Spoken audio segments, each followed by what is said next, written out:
স্বর্ণের দাম আবারও বাড়ানোর ঘোষণা দিয়েছে বাংলাদেশ জুয়েলার্স অ্যাসোসিয়েশন। ভালো মানের তথা 22 ক্যারেটের প্রতি ভরি সোনার দাম 1050 টাকা বাড়ানো হয়েছে।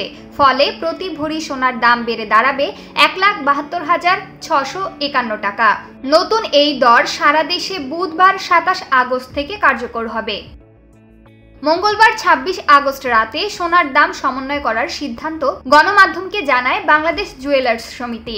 এতে বলা হয়, স্থানীয় বাজারে বিশুদ্ধ সোনার দাম বেড়েছে, এজন্য সোনার দাম পুনর্নির্ধারণ করা হয়েছে।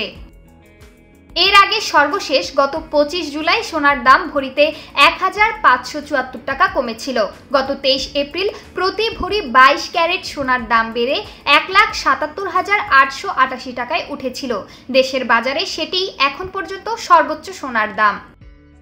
জুয়েলার্স সমিতির সিদ্ধান্ত অনুযায়ী বুধবার থেকে দেশের বাজারে হলমার্ক করা প্রতি ভরি 22 ক্যারেট মানের সোনার দাম বেড়ে 1,72,651 টাকা, 21 ক্যারেট 1,64,801 টাকা এবং 18 ক্যারেট 1,41,263 টাকায় বিক্রি করা হবে। এছাড়া সনাতন পদ্ধতির প্রতি ভরি সোনার দাম বেড়ে হয়েছে 1,16,850 টাকা।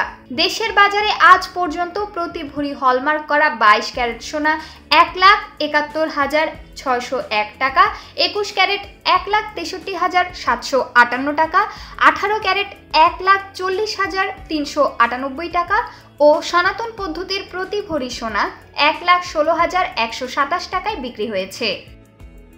বুধবার থেকে 22 ক্যারেট সোনায় 1,050 টাকা, 21 ক্যারেটে 1,003 টাকা, 18 ক্যারেটে 865 টাকা এবং সনাতন পদ্ধতির সোনায় 723 টাকা দাম বাড়বে।